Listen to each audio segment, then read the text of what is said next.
Quel est ton nom? Destructeur de l'autel. Destructeur de l'autel, c'est ça. Qu'est-ce que tu fais, destructeur de l'autel, dans la vie d'une personne? Qu'est-ce que c'est que ça, destruction de l'autel? Je suis celui qui est en train de travailler dans la vie de ceux qui servent ou qui ont déjà servi ton Seigneur, ton Dieu. Donc tu es celui qui travaille dans la vie de ceux qui servent et dans la vie de ceux qui ont déjà servi. Comment tu agis? Ouvre ses yeux. Comment tu agis? Le refroidissement. Plus encore. Le refroidissement. Le refroidissement. Donc, ton objectif principal est de refroidir le serviteur de Dieu. Parce qu'à partir du moment où la personne arrive dans la maison de Dieu, le cœur fermé, et ne met pas en pratique ce que vous prêchez à travers l'homme en blanc, pour eux, leur pensée est déjà sous ma domination. Et c'est à ce moment que j'instaure le refroidissement. Alors là, tu vas refroidir le serviteur.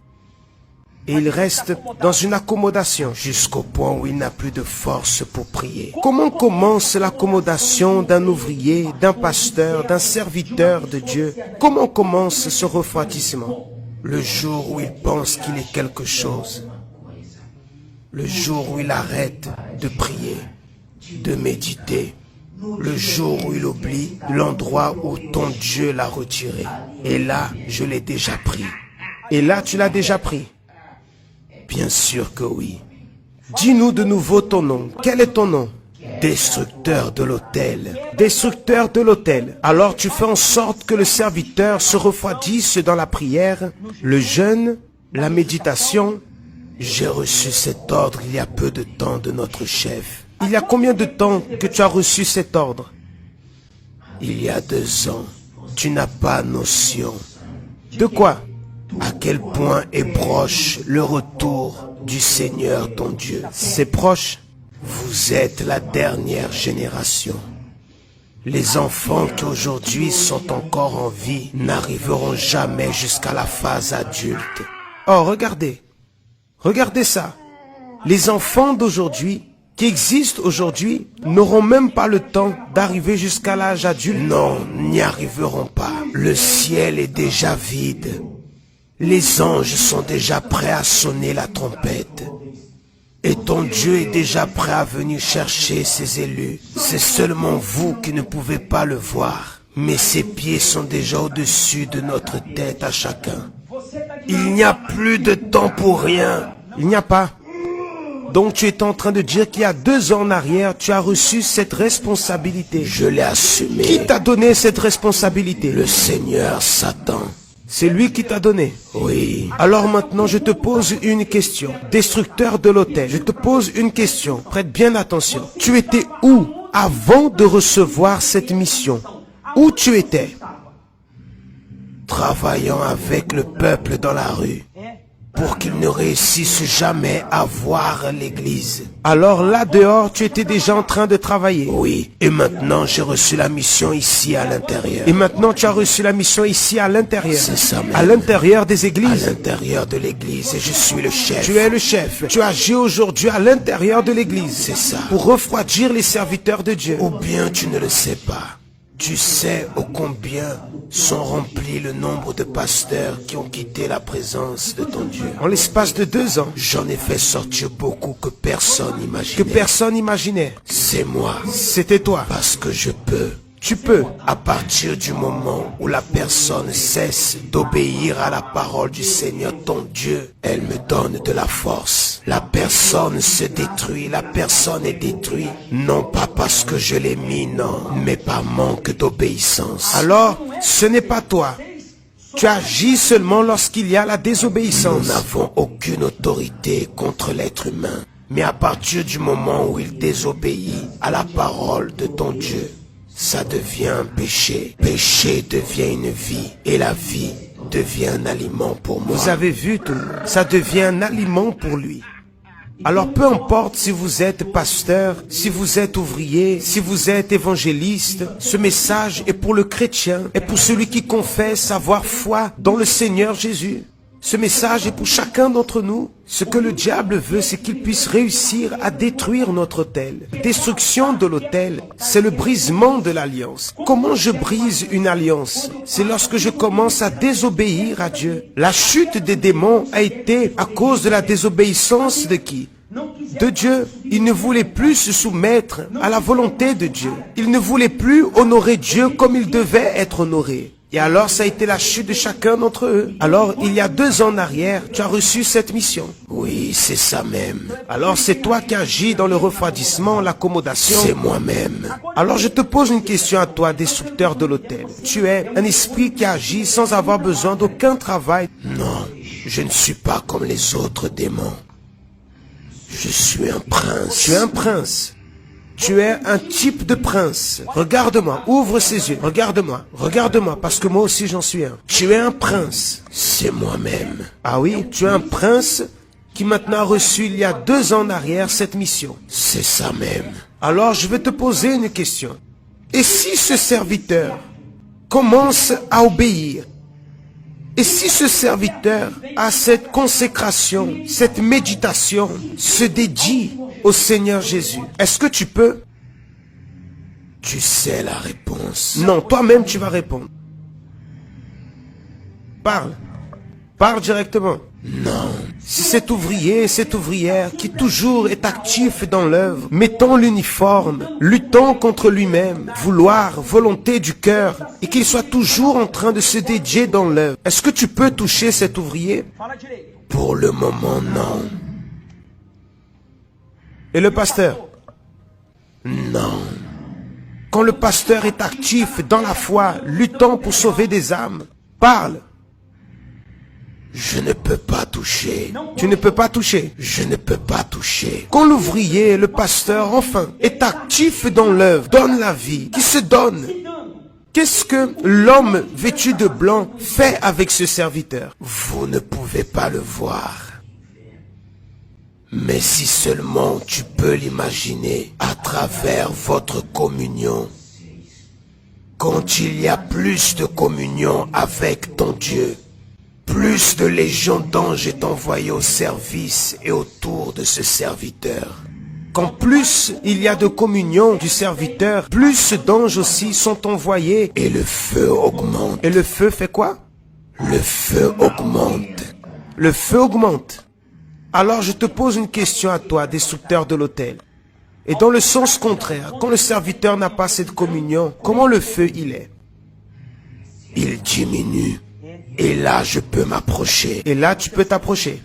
Parce que lorsque je suis loin, je peux même crier dans ses oreilles. Mais il ne m'entend pas beaucoup. Les pensées viennent.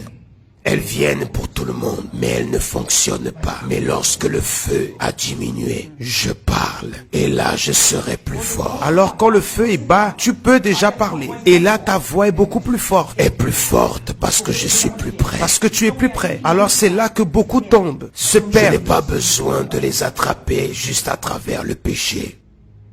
Aie juste seulement un doute. Parle. Et tu vas voir que je peux entrer en toi. Parle.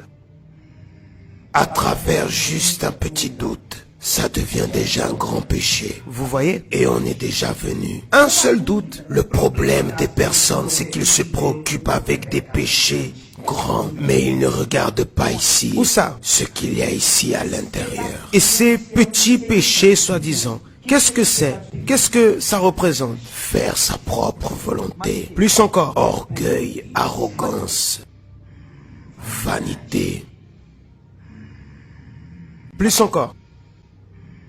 Parle. Manque de compréhension de la parole du Seigneur ton Dieu. Et ainsi tu vas la détruire jusqu'où? Je vais les détruire jusqu'à la fin. Attaché au nom du Seigneur Jésus. Une chose que je suis, c'est que je suis persévérant. Et tu n'as pas notion.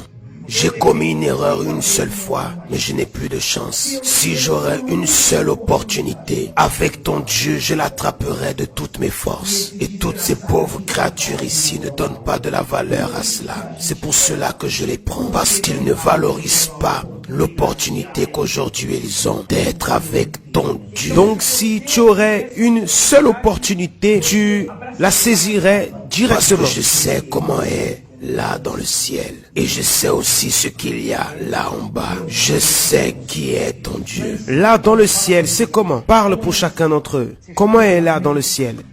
Il n'y a pas de parole pour expliquer. Mais si j'aurais une chance, je nettoierais ce sol avec ma langue, seulement pour avoir une seule dernière opportunité avec ton Dieu. Tu nettoierais le sol avec ta langue juste pour avoir une opportunité, une chance. Et là en bas en enfer, c'est comment? Chaleur, le feu.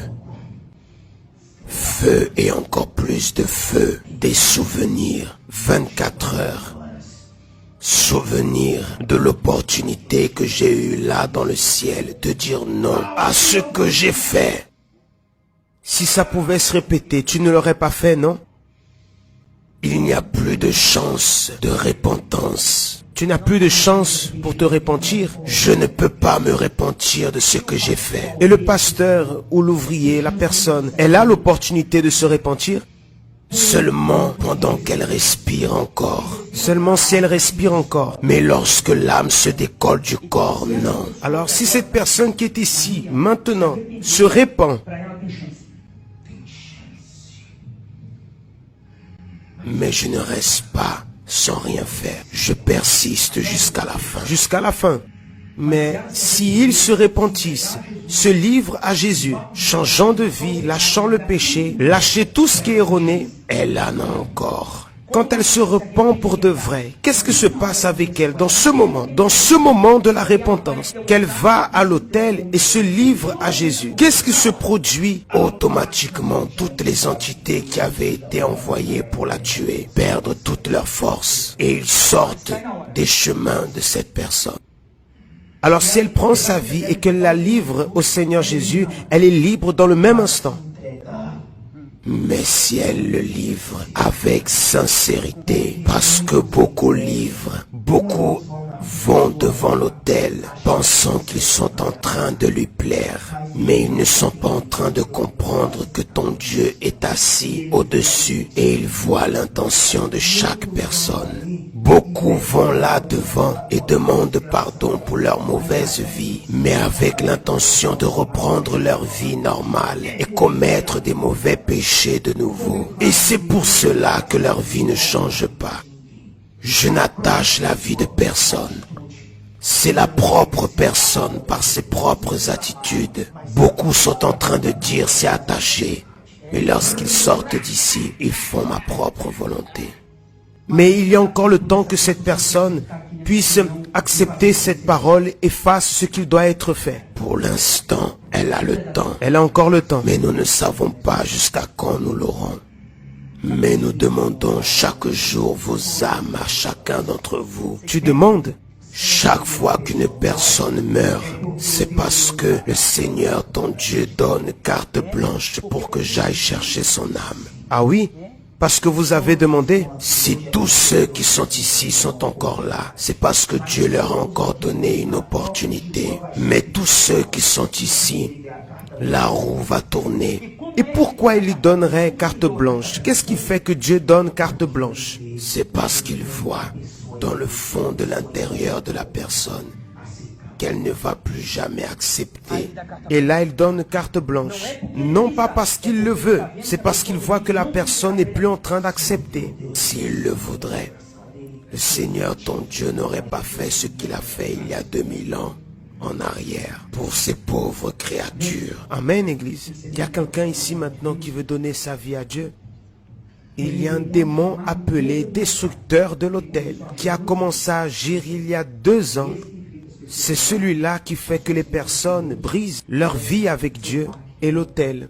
Alors tout cela nous sert de leçon à tous pour avoir de la crainte en relation à qui? À Dieu.